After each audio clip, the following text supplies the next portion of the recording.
Hello bachcho, let's read this question. Statement 1, metallic solids is called a sea of free electrons. Statement 2, metallic solids possess high electrical and thermal conductivities. तो हमें बताना है कि ये दोनों statement सही है या गलत है, या इनमें से कौन सही है और कौन सा गलत है. तो की कंसेप्ट यहाँ पर हम देख लेंगे. Properties of metal. देखिए, मेटल को अगर मैं m से रिप्रेजेंट करूं तो इनमें एक टेंडेंसी होती है कि ये इलेक्ट्रॉन लूज़ कर सकते हैं और कैटायन की फॉर्म में रहते हैं. तो ये हो गया यहाँ पर हमारा मेटल कैटायन, क्योंकि पॉजिटिव चार्ज है. और ये यहाँ पर जो इलेक्ट्रॉन है ये हो जाएंगे यहाँ पर free electron from outer shell of the metal ion. अब ये जो फ्री इलेक्ट्रॉन होते हैं ये इनको हम फ्रीली मूविंग कंडक्शन इलेक्ट्रॉन्स ही बोलते हैं. अब कंडक्शन इलेक्ट्रॉन्स क्यों बोला है? क्योंकि ये कैरी करते हैं, किसको कैरी करते हैं? हीट को. और आपके जो इलेक्ट्रिकल चार्ज है मेटल पे, आप देख रहे हैं पॉजिटिव चार्ज, इलेक्ट्रिकल चार्ज, इसको कैरी करते हैं. अब देखिए, अगर मैं मेटल किस में है? पॉजिटिव फॉर्म में है और उसमें फ्री इलेक्ट्रॉन्स. अगर मैं इसको दिखाऊं, ये हो गया यहाँ पर, ये मेटल्स, ये पॉजिटिव चार्ज में है.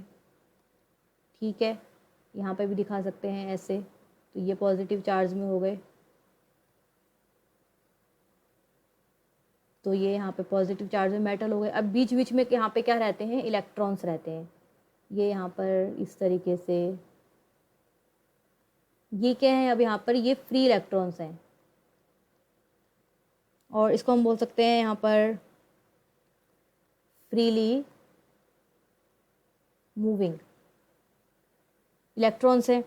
अब इनके बीच में अभी आपको दिख रहा है ये पॉजिटिव और ये इलेक्ट्रॉन्स क्या नेगेटिवली चार्ज, इनके बीच में अट्रैक्शन होगा. यहाँ पे इन दोनों के बीच में यहाँ पे अट्रैक्शन. अब ये अट्रैक्शन जो है, अब मैं बोल सकती हूँ यहाँ पे अट्रैक्शन बिटवीन these two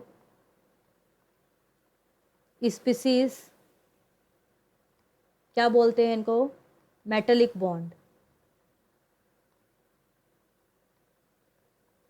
अब मेटेलिक बॉन्ड है और अभी मैंने क्या बताया कि ये जो फ्री इलेक्ट्रॉन्स हैं ये रिस्पॉन्सिबल होते हैं किसके लिए? हीट को और इलेक्ट्रिकल चार्ज को कैरी करने के लिए. तो इसलिए इनकी कंडक्टिविटी और थर्मल कंडक्टिविटी क्या होती है? हाई होती है. इलेक्ट्रिकल और थर्मल कंडक्टिविटी हाई होती है किसकी? मेटेलिक सॉलिड की. तो अगर मैं ऑप्शंस फर्स्ट स्टेटमेंट देखूँ, metallic solid is called sea of free electron, ये सही स्टेटमेंट है.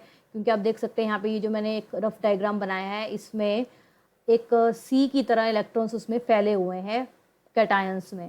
तो स्टेटमेंट 1 सही है. Metallic solid possesses high electrical thermal conductivity, statement 2 भी सही है.